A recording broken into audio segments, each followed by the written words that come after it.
Udumo kuNkulunkulu kweliphezulu nokuthula emhlabeni kubantu abathokozelwa nguye. Babunzibande yakubingelela ndlalifa izulu. Ngithi uJesu Kristu inkosi. Simbonga kakhulu kuNkulunkulu wethu, siyamdumisa kuba siphe lolu suku nalesi sikhathi namhlanje. Siyabonga kakhulu endaweni zonke lanilalele khona ikhaya lezwi. Ikhaya lezwi leli. Siyambonga nje uNkulunkulu kakhulu nilalela ikhaya lezwi. uNkulunkulu wakho akubusise, akugcine, akulondoloze. Size sibonane kwelizayo. Uma singabonani kuleli. Ngiyacela ukuthi siguqe sikhuleke siqhubeke nengosi yethu yansuku zonke izwi likaNkulunkulu.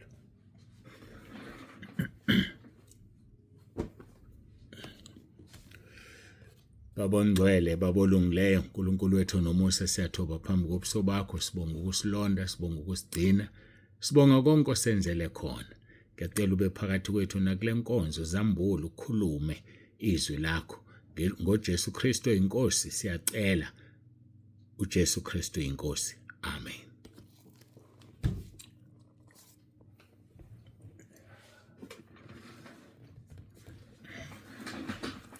Siyambonga-ke uNkulunkulu wethu kakhulu, siyamdumisa bangcwele ukuba siphinde sihlangane.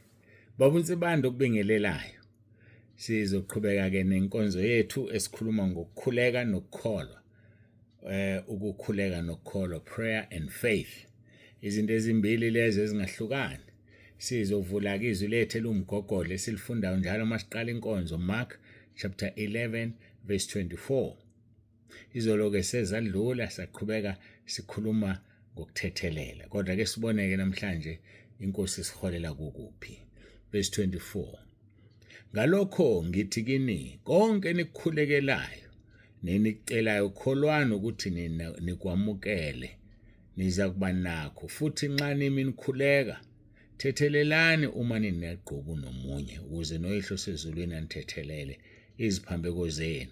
Ngepho uma nina ningathetheleli noyihlo sezulwini akayi kunithethelela iziphambeko zenu. Siyambonga nje kakhulu uNkulunkulu wethu, siyamdumisa ngendlela emangalisayo. uNkulunkulu osithandayo, uNkulunkulu osenzela zonke izinto lezi ezinhle, uNkulunkulu wokuthula, uNkulunkulu womusa. Khona engizama ukulungisa la ngelight ivela kabi lapha ya. Kusho ukuthi-ke ake ngizame kanje sibone ukuthi akulungini lokhu. Mhlawumbe kuzolunga masibamba kanje. Siyambonga uNkulunkulu, siyamdumisa, ngixolise kakhulu ngalokho. Liguqubele nje sikuthanda ukuba mnyamana ngingawaboni kahle amagama. Sidineke sikhuluma ngoKolose chapter 4. Ngicabanga ukuthi kuthanga phambi kwayizolo. Kolose chapter 4. Othi miniqinisele ekukhulekeni. Ngifisa-ke sibuyele kuyena siqedele leli yazwi ngoba kukhona esingakuthola uNkulunkulu afisa sikuthole khona. Kolose chapter 4 siqala-ke kuverse 2. Uthi qiniselani ekukhulekeni nilinde kukho ninokubonga. Sifundiswa la ukuthi ngesikhathi ucela ukukhuleka bonga ngoba usukwamukele lokho. No Mark 11:24 izwi lethu lemhla ngemihla lisho kona lokho. Masiqhubeka-ke kancane ngoba sesikhulumile ngalokho uverse 3. Nathi nisikhulekele ukuze uNkulunkulu asivulele umnyango wezwi kuba sikhulume imfihlakalo kaKristu engiboshwe ngenxa yayo. Ezinye zezinto lezi ezazenza uPaul aphumelele ukuthi uPaul wayengaziphakamisi. Paul wayenganqeni ukucela umkhuleko kubazalwane. Angazi thina befundisi banamhlanje siyayicela nemkhuleko kubazalwane ngoba kungukuzithoba ukucela umzalwane wakho akukhulekele. Ngoba kujwayeleke ukuthi kube umfundisi okhulekela uxolo. Kube umfundisi okhulekela ibandla. Kanti nebandla kufanele limkhulekele umfundisi. Sengeke ngakusho kaningi entshumayelweni zami. Uthola kwamanye amabandla umfundisi esewile nje, belikuphi ibandla lingamkhulekeli. Umfundisi usedlwengulile, likuphi ibandla lingamkhulekeli.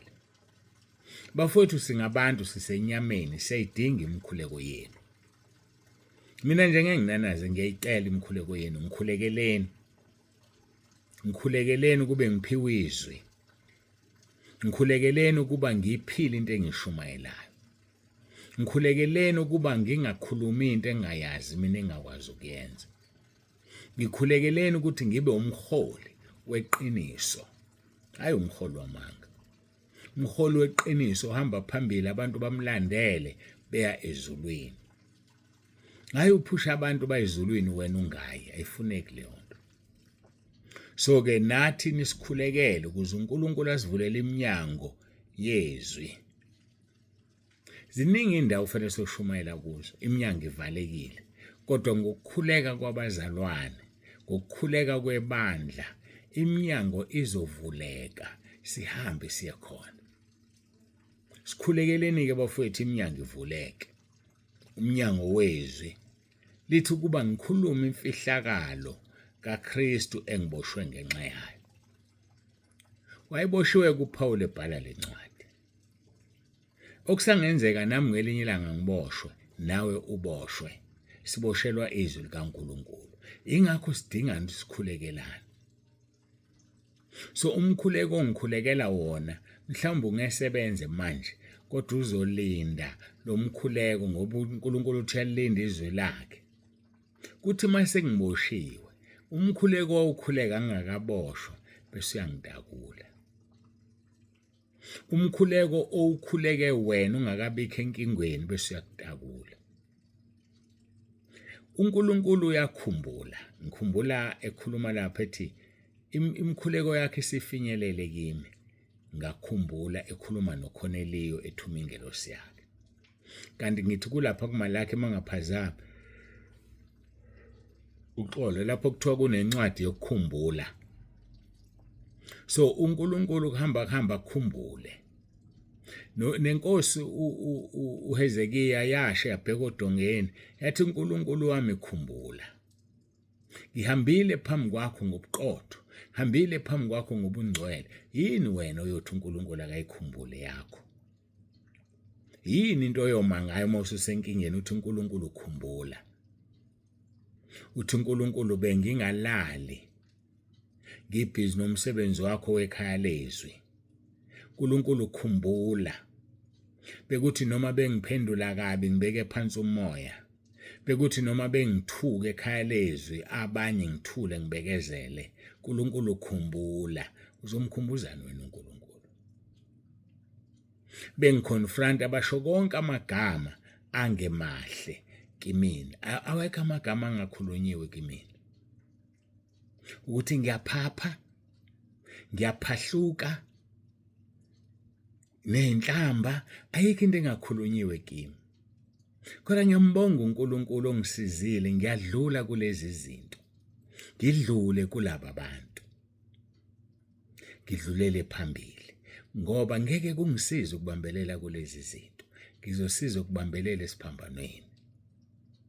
Dlula mtaka baba. Kodwa ngemkhuleko yenu kuzoba lula kakhulu ukudlula. Ningangikhohlwa, ngikhumbuleni ngoba nami ngisenyameni ukuba ngihlale ngikuKristu, ngihambe ngomoya, ngikhumbuleni emkhulekweni yenu. Nami ngiyanikhumbula imini nobusuku, mangikhuleka ngikhohlwa, uNkulunkulu ungisizile ukuthi ngithi Nkosi ekhaya lezwi. Nkosi entabeni indlu kaJehova kuyabonelelwa. Nkosi unginikezile laba bantu. Basize uNkulunkulu wami ungalahlekelwa nawo yedwa kubona.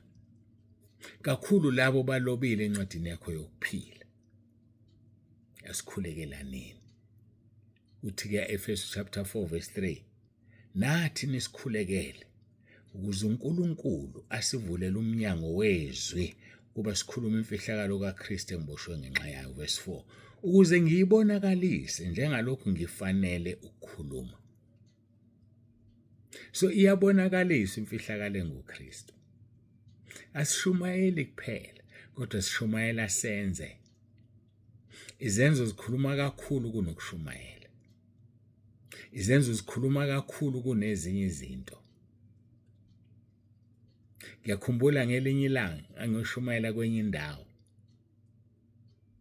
Ngingakashumayeli njengoba kujwayelekile nje. Wasukuma omunye umfundisi wanginika iyalo ezinhle futhi. Okunye kwakho vele bengikwenza, okunye kwakho ngakuthatha ngafaka emgodleni wami. Wanginika iyalo waqeda. Wahlala phansi-ke njalo bonke abefundisi. Safika isikhathi sami sokuthi ngishumayele izwi, ngasukuma ngama. Wangisebenzisa kuNkulunkulu ngendlela angisebenzisa ngayo. Kodwa ngikutshela ukuthi yathi phuma inkonzo wayesenyamalele lo mfundisi esehambile. Ngingakulindele lokho kuyena. So iyangijwayela-ke leyo nto, sengizoze ngijwayele nje.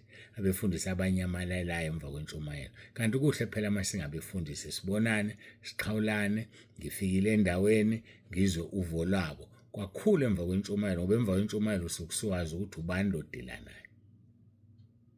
Akungimangalisi-ke ngoba ivangeli engiliphethe liyashisa. Hayi ngiphethe insimbi edlezinye, liyashisa mntakababa. Phela kuba lishisa ngaba baphume ekhaya lezwe. Yafuna ngikuxoxele indaba yechibi idamu. Idamu elingawakhipha amanzi. Lilala lezi zinto ezihlaza lezi. Kuzalela nonoshobishobi, kugcwala konke ukungcola ngoba lwakhipha amanzi. Kodwa idamu efika ngena amanzi abe idamu bese kuba nendawo la iphuma khona. Ahlale fresh lawo manzi ngoba ayangenisa abuya akhiphe. Yingakho-ke nekhaya lezwi bengena abanye baphume ukuze lihlale li-fresh. Ngoba mase bengena kuphela bengasaphumi, there is something wrong. Abakwazi abantu ukuthanda iy'ntshumayelo zami kungeyona imali, bayathanda iy'ntshumayelo zami bonke kungeyona imali. Khona okufanele bangayithandi, khona okufanele bayilahle iy'ntshumayelo zami. Ngoba ngiphethe ivangeli eliphilayo. Ivangeli elihlukanisa umuntu nesono. Ivangeli elikufundisa ngombuso wezulu. Ivangeli ozothi uma ulenza ungena ugijima ezulwini ngoba siphila uMatthew chapter 5, 6 and 7. Ama-chapter lawa ashunyayelwe umnikazi wezwi uJesu esentabeni. So awukwazi ukuthi uma uphila uchapter 5, 6 and 7 kaMateyu bese esihogweni ngoba yena uthi indlela neqiniso nokuphila akekho ozoya kuyise ngaphandle kwakhe. So ke asiliphileni izwi bafowethu. Simphile uMatthew chapter 5, chapter 6 and chapter 7. Uzozibona ungena ezulwini ugijima ngoba uphila ivangeli elishunyayelwe indlela neqiniso nokuphila. Yingakho-ke ngimbonga uNkulunkulu ngoba washo uJesu John 7:38 wathi okholwa njengokusho kombhalo. So ngiyaqikelela at any given time ukuthi ngiphile ngikholwe njengokusho kombhalo kuze eswini sami igobhoze imfula yamanzi aphilayo. Kuze makade uhlezi nami uhamba usuphila usirevivekile kunoma uhamba ufile. Ayikho into ebuhlungu ukuthi kube nomuntu osowathi wafika usibani bani.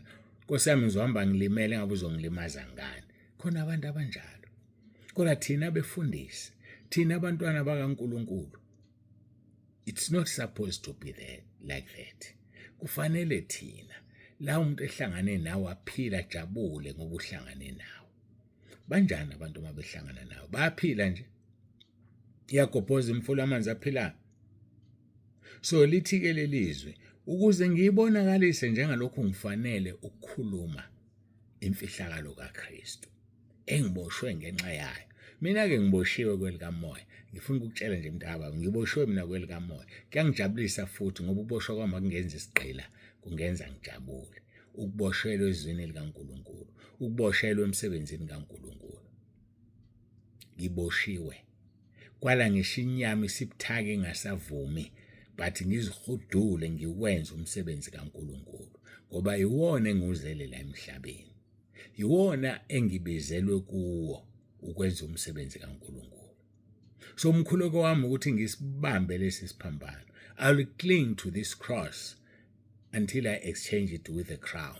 Ngizobambelela kulesi siphambano ngize ngisidedele ngoba sengithola umqhele. Umqhele utholakala kwelizayo. So azithi zikhona inkinga, zikhona inhlupheko. Let us cling to this old rugged cross. Let us cling to it. Sibambisise, bambelela kuso. singasidedeli. Isona esowela ngazo imfula engaweleki, isona esowuhamba ngaso ey'ndaweni ongahambeki. Athi uDavide noma ngihambe esigodini sethunzi lokufa ngikwesaba okubi ngoba wena unami. So masibambe isiphambano sibambelele kuso, yena unathi. Yena unathi ngeke asilahle. Uthi lapha kuJoshua 1:5, njengokuba nganginayo uMose, nawe ngiyakuba nawe insuku zakho zonke zokuphila. Nawe ngizoba nawe as I was with Moses. Ngiyambonga uNkulunkulu ungithembisile. Uyakuthembisa nawe namhlanje ngenxa ukuthi ngikhuluma kanjalo kule nkonzo. Ukuthembisile ngeke akulahle. Ngeke akudube. Uzohamba nawe. Wena thobela umthetho wakhe. Geza egazini likaJesu, hlanzwa ube ngcwele. Hambani ngokuhlakanipha kubo abangaphandle nithengisisa isikhathi. Hamba ngokuhlakanipha. Ungakhulumi noma yini, ungenzi noma yini. Buze kumoya ongcwele. Hamba ngokuhlakanipha kubo abangaphandle bese uthengisisa isikhathi. Ukwenze konke ufanele ukwenze ngoba isikhathi siyahamba. Uzofika ekhaya ezulwini ungaqedile. Ufika ekhaya ezulwini ungakwazi ukusho njengompostoli Paul. Athi manje sengiyanikelwa. Ngikulwele kulokuhle. Ngiliqedile ibanga.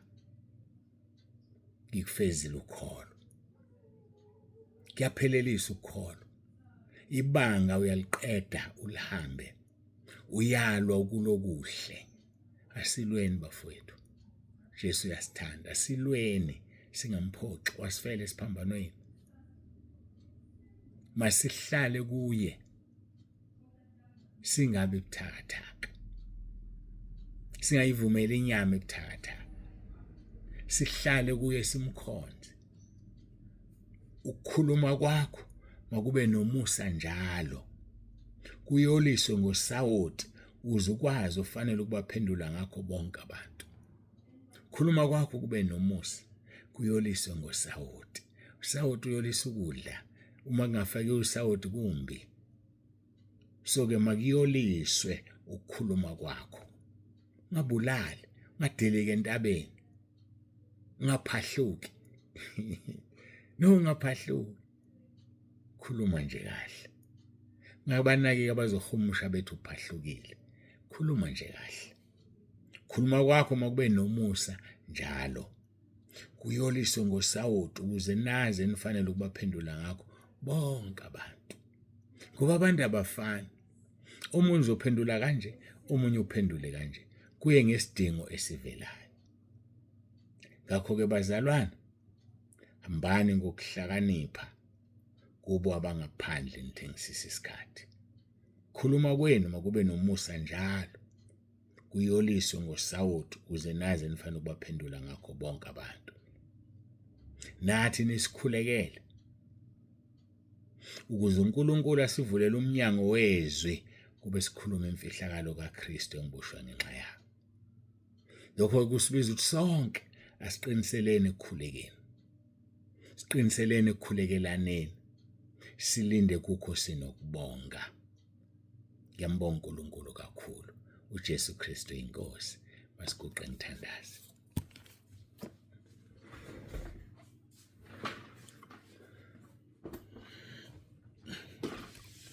Baba ongcwele, baba olungileyo, uNkulunkulu wethu nomusa, siyathoba phambi kobuso bakho. Siyakubonga ngenkonzo, siyakubonga ngamazwi osuwakhulumile. Usebenzisa lo mzimba, siyabonga Nkosi Jesu.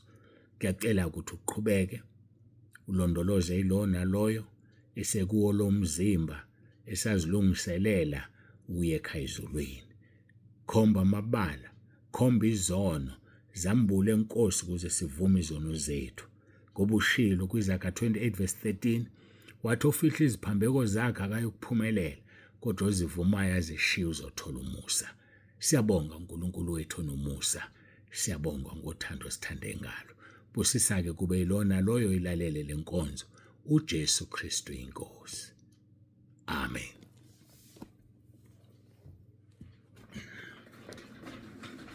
Siyambonga kakhulu uNkulunkulu, siyamdumisa bangcwele. Baba uNsibande, usiyavalelisa uthi ube nosuku oluhle.